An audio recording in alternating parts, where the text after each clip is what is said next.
Bom dia! Mais uma questão de direito. Olha só que tema interessante hoje. Direito registral e notarial é importante? Demais, né? É o nosso dia a dia também.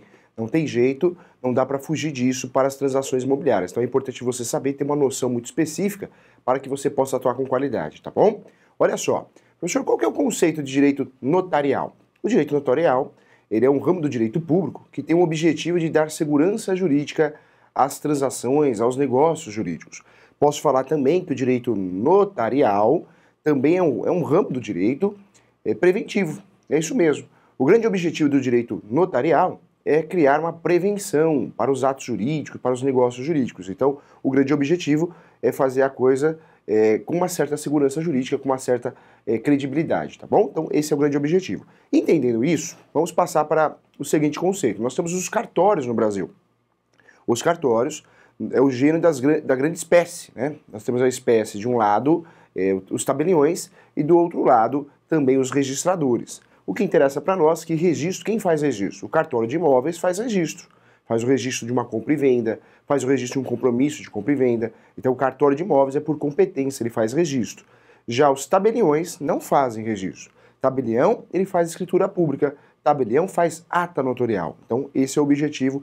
Cada um tem o seu serviço, né? Então, nós podemos falar que cartório é o grande gênero de várias espécies. Dentro dessas espécies, nós temos aí os registradores e os tabeliões. Lembro você que registrador não tem só o cartório de imóveis, tem o registro civil de pessoas naturais, registro de pessoa jurídica, então, o nascimento, a morte, o casamento, né? Então, tudo isso também é registro, tá? Voltando aqui no direito notarial, é importante você saber que a lei ela dá ao direito notarial uma importância, né? Hoje em dia, com o novo CPC, ela reconhece uma escritura pública, uma ata notarial, como prova, hein? No direito, nós temos duas provas, as provas orais de um lado e as provas documentais do outro. Nas provas orais, nós temos as testemunhas e temos também, além das testemunhas, o depoimento pessoal das partes. As partes, o autor e réu, quando vai numa audiência, falar, né? Quando ele fala numa audiência, é considerado uma prova. Nas provas documentais, nós temos a prova documental em sentido estrito, temos a prova documental pericial, temos a prova documental inspeção judicial, o juiz levanta e vai até lá olhar, checar, mas a grande novidade do CPC é a ata notarial. Então o direito notarial, hoje, com o novo CPC, ele é mais importante ainda, porque a ata notarial feita por um tabelião, por um escrevente, é considerada a prova no direito. Professor, quando que eu vou usar essa ata notarial? Você vai usar essa ata notarial toda vez que você quer dar eficácia a um documento, segurança jurídica, toda vez que você quer dar publicidade a um documento. Então, hoje no direito, atualmente, muita gente está usando a ata notarial para fazer prova de muitas coisas. Na Justiça do Trabalho, é muito comum o reclamante que processa uma empresa, esse reclamante, ele consegue publicar no Facebook fotos que ele está na praia, está passeando, está viajando, e sabemos que uma depressão é uma doença subjetiva, interna, né? Então não podemos dizer que o sujeito, mesmo postando foto que está na festa, ele não está com depressão, não é isso, não é a intenção, mas quero trazer um exemplo prático para você. Então hoje, o que acontece? Muita gente ingressa com processo, com assédio, pedindo aí danos morais, em virtude talvez de um assédio moral, em virtude de uma depressão desenvolvida no ambiente de trabalho, e aí uma das provas de defesa dessa empresa, normalmente está funcionando muito, realmente é a ata notarial, porque o tabelião, o escrevente, ele acessa o Facebook da pessoa e faz uma declaração do que ele viu. Nessa declaração ele vai colocar que ele viu vídeos, fotos, que a pessoa não sai de festas, não sai de baladas, e isso prejudica o processo do reclamante. Então é uma forma de ser utilizado. Nós utilizamos aqui no direito imobiliário também a ata notarial toda vez que eu quero tentar adiantar as citações dos confrontantes, né? Lá no uso capião nós temos os confrontantes, os vizinhos, lado direito, lado esquerdo, fundos. Então nós podemos adiantar, tentar pelo menos adiantar a citação com essas atas notariais. Porque chega lá o escrevente, né, o tabelião, e ele pede informação. Olha, o senhor tem ciência do processo de uso capião que está correndo perante tal vara, perante tal fora? Ah, eu tenho. Então, por gentileza, posso fazer uma ata notarial? E é feita uma ata notarial. Essa ata notarial, que é uma declaração do vizinho dizendo que ele reconhece a ação de uso capião em andamento e também não tem nada a litigar, não tem nada a declarar contra essa ação, ela é juntada no processo. Isso serve como prova e muitas vezes, em alguns casos, serve também para adiantar a citação, a fase citatória do uso capião, tá? Então é importante você saber também, olha que legal. Ainda, outra situação importante também, hein? Quando a gente fala de escritura pública, O Código Civil estabelece que acima de 30 salários mínimos eu sou obrigado a fazer escritura pública para conseguir fazer o registro. Então aqui no nosso mundo do direito imobiliário, toda vez que eu compro um imóvel acima de 30 salários mínimos, não pode ser feito contrato de gaveta. Pode até ser feito, mas o ideal para fazer o registro tem que ser escritura pública, tem que ser um tabelião. Então uma regra importante, eu só consigo fazer escritura pública com o devido registro no tabelião, acima de 30 salários mínimos. É uma regra, é obrigação, é obrigatório, tá? Então fique atento em relação a isso. Toda transação imobiliária acima de 30 salários mínimos, eu tenho que fazer escritura pública para conseguir fazer o registro. Lembro você também, que olha que interessante, tabelião faz escritura pública, hein? Registrador faz registro, são serviços, prestações de serviços diferentes, ok? Então não vai confundir. Hoje o tabelião, ele consegue também fazer a escritura pública de inventário. Olha que interessante. Então, quando você não quer levar o inventário para o judiciário brasileiro, você pode levar o inventário lá para o cartório tabelião, porque vai ser feita uma escritura pública de inventário. Isso ajuda muito porque é celeridade processual. Na verdade, a gente está falando que não vamos usar o fórum, que é muito mais demorado. Vamos usar o quê? Um cartório extrajudicial, que tem a ver com o monopólio do Poder Judiciário, mas é fora do cartório. Por isso extrajudicial. É um cartório, é monopólio do Poder Judiciário, mas é fora do cartório. Então, quando eu faço no cartório, eu ganho muito tempo. O inventário é exemplo disso. Professor, todo inventário eu posso fazer no tabelião através de escritura pública? Não, nem todo inventário eu posso fazer. Eu só posso fazer inventário no cartório, ou seja, no tabelião, através de escritura pública, e consigo fazer o registro posteriormente a isso, toda vez que o litígio do inventário, na verdade, não tenha litígio, né? Não tenha briga judicial. Ou seja, não pode ter menor, além de não ter menor, não pode ter incapaz e não pode ter litígio. Então guarde isso, em 3 situações, não pode ter menor, não pode ter incapaz e não pode ter litígio. Se tem litígio, se tem briga, se tem menor no meio, se tem incapaz, eu já não posso fazer no tabelião. Eu sou obrigado a fazer aonde? Lá no Poder Judiciário, o inventário judicial, tá? O inventário, quando é feito no tabelião, é feito através de escritura pública. E essa escritura pública é rápido, né?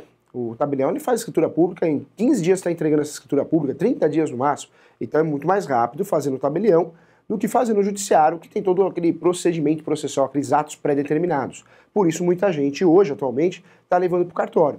Mas quero lembrar você que o inventário tem que ter assinatura e a fiscalização de um advogado, né, para ser feito através da escritura pública. Então, muita gente fala bobagem, não precisa mais do advogado, precisa sim. É obrigatória a presença do advogado para fazer o inventário através da escritura pública. Tem que ter um advogado, tá? Então o advogado vai assinar e vai fazer a minuta. Ele faz a minuta, ou faz a conferência da minuta e faz a assinatura também. Então, é indispensável o trabalho do advogado também no inventário extrajudicial, tá bom? Então fique atento em relação a isso. Outro serviço que eu posso levar também para o tabelião também é o divórcio. No passado eu só poderia fazer o divórcio através de um meio judicial, né? Hoje não. Hoje se eu quiser fazer o divórcio ou a separação, que são coisas diferentes, eu posso fazer no tabelião, também através da escritura pública. Inclusive eu posso fazer também com partilha de bens. Então se aquele casal que está se divorciando ou se separando, se eles possuem bens a partilhar, bens a dividir, eu posso fazer no tabelião também, tá? Então também posso fazer isso no tabelião. Olha que interessante. Professor, faço a escritura pública, o que eu tenho que fazer? Tem que registrar, são serviços diferentes, né?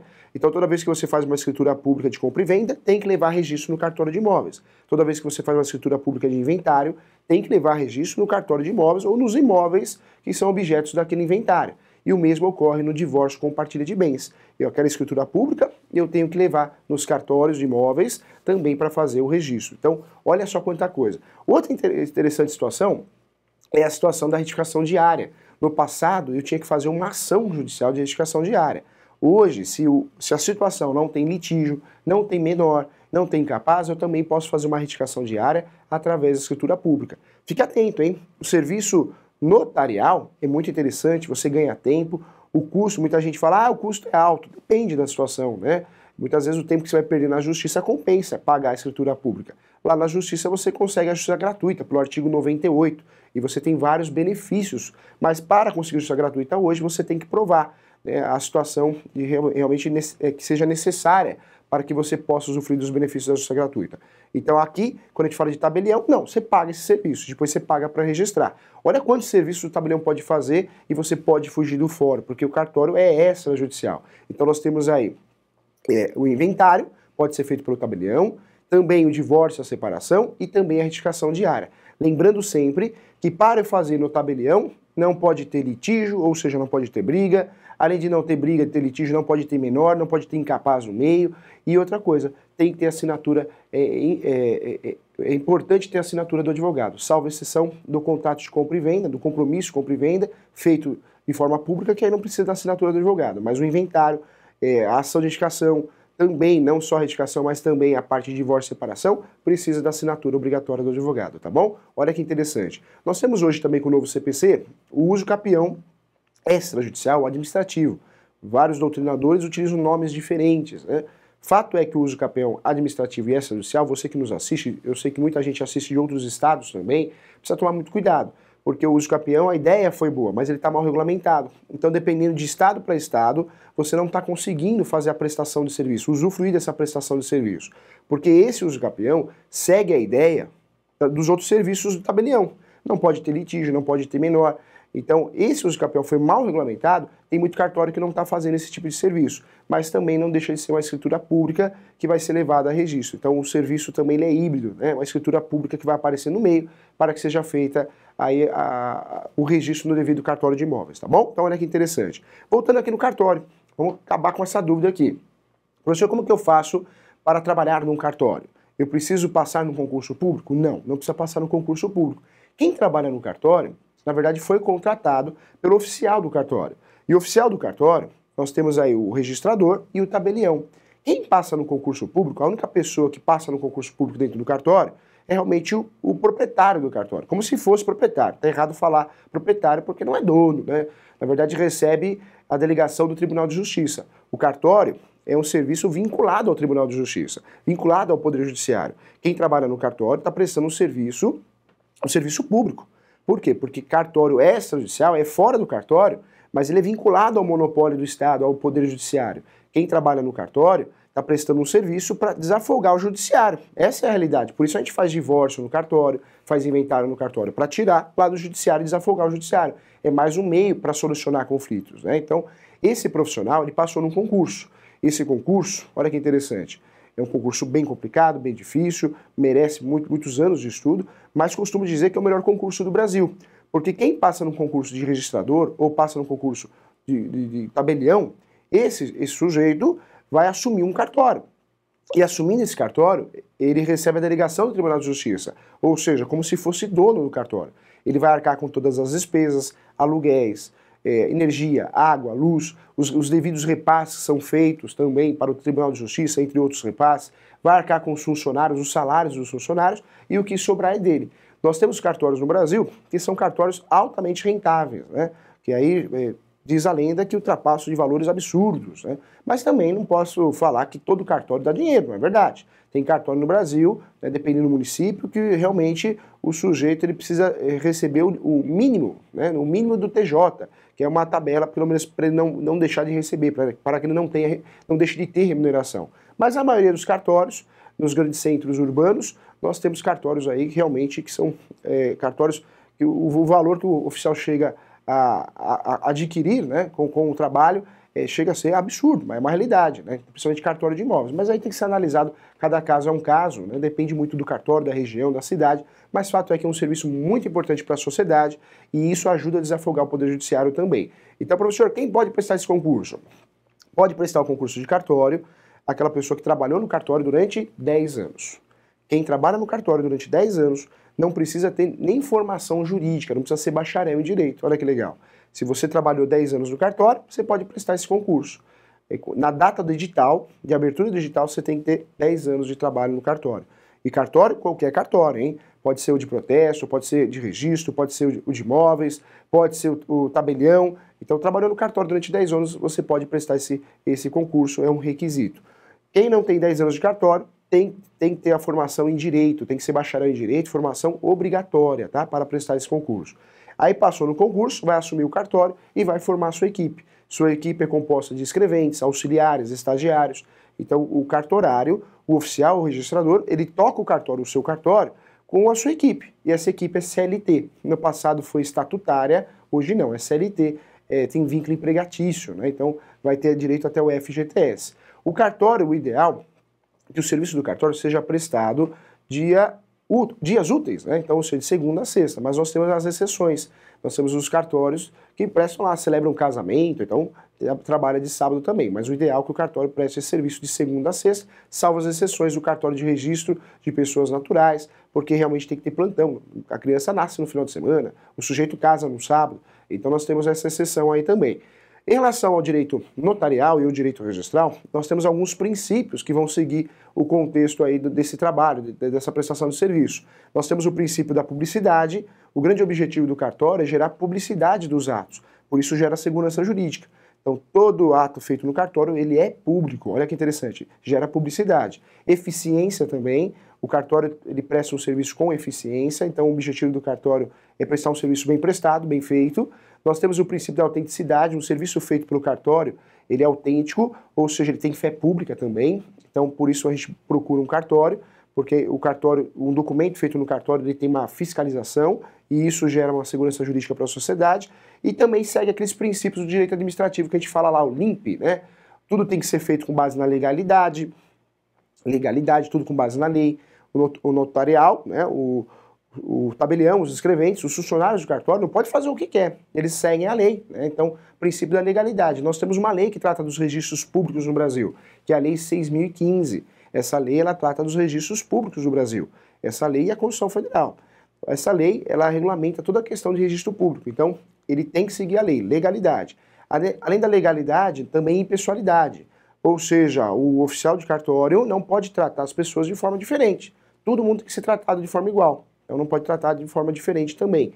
Outra situação importante também, moralidade, né? Então nós temos a moralidade, o cartório tem que prezar pela moralidade, não pode fazer besteira. É a moral, moralidade moral em jogo, tá? Então também é importante. Publicidade a gente já falou aqui, e a eficiência, então limpe, né? Fica mais fácil de guardar. São os princípios do direito registral também.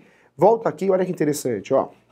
Quando a gente fala de escritura pública, quem faz então o tabelião, e quem faz registro é o cartório de imóveis. E essa prestação de serviço ela é muito importante, porque nós temos no Código Civil a obrigatoriedade. É obrigatório fazer escritura pública acima de 30 salários mínimos para que eu consiga transacionar um imóvel.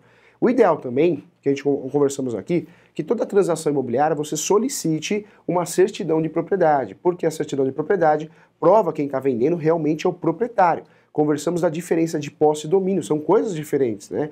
Posse, é uma situação fática e não tem segurança jurídica, e domínio é o registro, é a propriedade. É no cartório de imóveis que eu vou descobrir isso, né? É lá no cartório de imóveis que eu vou conseguir obter essa informação. Olha que interessante, toda vez que você dá entrada no cartório, solicita um serviço, você vai preencher um requerimento, não é de boca, né? Esse requerimento tem vários nomes, dependendo dos estados por aí. Um nome muito comum é chamado de pré-requerimento, ou ainda também prenotação, tá? Prenotação. Então, quando você dá entrada no cartório, seja o serviço que for, é uma prenotação. E aí vem a resposta é chamada de nota devolutiva, ou seja, o serviço foi aprovado ou não. Se não foi aprovado, vem a nota devolutiva. Por que não foi aprovado? Vem a justificativa. Qualquer dúvida que você tenha, converse com o escrevente do cartório. Isso é muito importante. O escrevente é aquela pessoa preparada para te ajudar a tirar as dúvidas em relação ao registro ou em relação à escritura pública. Então, converse, bate um papo lá com o escrevente, ele vai te ajudar bastante. É importante você saber também que dessa nota devolutiva cabem recursos, hein? O direito registral, o direito notarial, nós temos recursos. Tem a suscitação de dúvida e a dúvida inversa. Principalmente lá no registro, quando eu não concordo no registro de imóveis, o registro fala, não vou registrar, eu posso fazer um recurso. Esse recurso vai para a corregedoria. Olha que interessante, o Tribunal de Justiça de cada estado, ele que faz a corregedoria, as varas de registro público, que faz a corregedoria do cartório. Então, qualquer reclamação de um cartório é na corregedoria do Tribunal de Justiça que eu vou. E o cartório você pode reclamar na corregedoria. Você preenche lá um formulário e reclama desse cartório, tá bom? Olha quanta informação importante para você, precisa ter noção. E é muito feio o corretor de imóveis ou advogado levar o seu cliente no registro e falar assim, vem fazer uma escritura pública.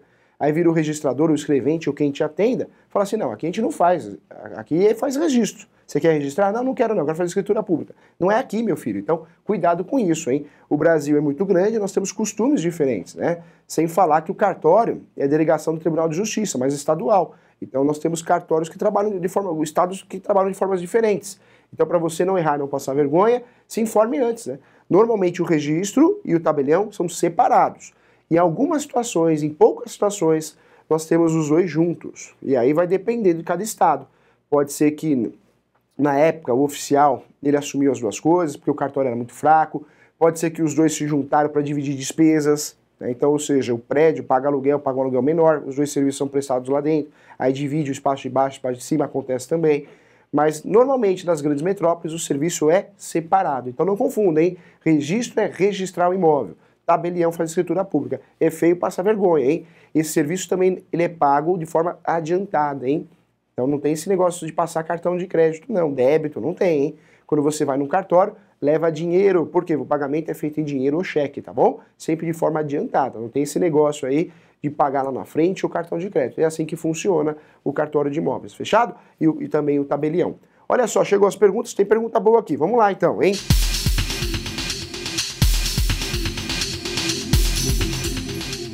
Minha dúvida é se todo ato praticado no cartório, como divórcio, uso capião e outros interessados, devem ser acompanhados por advogado. Todos os atos praticados, quando eu estou substituindo uma ação judicial, tem que ter a presença do advogado. Então o inventário tem que ter a presença do advogado, não tem jeito, tem que assinar a escritura pública. Além do inventário, também o divórcio, a separação, a retificação diária e inclusive o uso capião. Então o único serviço que eu não preciso do advogado no cartório são as certidões, reconhecimento de firma, eu não preciso do advogado. Mas todo serviço que substitui uma ação judicial, para desafogar o judiciário, eu preciso de um advogado, a assinatura desse advogado, tá bom? E tem outra, hein? O cartório é proibido de ficar indicando profissionais, hein? Quando você vai num cartório, o cartório, olha, tem um cartãozinho do advogado. Não, não faça isso não. Você tem que escolher o advogado da sua confiança. Advogado é igual médico, hein? O cartório não tem, cartório é proibido de indicar advogado. Quem indica o advogado? É o particular, o próprio cliente ele vai atrás do advogado. Ele não tem que usar o advogado do cartório. Porque pensa comigo, você pega uma indicação do cartório, é claro que ele vai assinar e nem vai conferir, porque ele é indicado pelo tabelião, né? Pelo escrevente. Não pode. O cartório de imóveis e o tabelião não pode indicar o advogado. Você tem que contratar um advogado da sua confiança. Se um tabelião, se um escrevente dá um cartãozinho, olha, tem um advogado para assinar a escritura pública, ele cobra um valor bem abaixo do mercado, não confie. Inclusive procure outro cartório também, tá bom? Porque não funciona assim e existe uma proibição legal, porque não pode, né? São serviços diferentes. O advogado está lá para proteger o quê? O cliente dele, em relação à escritura pública, se ela foi bem feita, se ela foi mal feita, para ver se ela está dentro da lei 6.015. Como que eu vou usar um advogado do tabelião? Não posso, tá? Esse advogado do tabelião não pode prestar esse tipo de serviço, tá errado, hein? Fechado? Quero desejar a você bom feriado. Sucesso para a saúde, desculpa a voz do professor aqui, que ele deu aula no domingo para o B, e estamos juntos aí para continuar o nosso programa, só temas interessantes que você escolheu, tá bom? Sucesso para a saúde. Tchau, fui!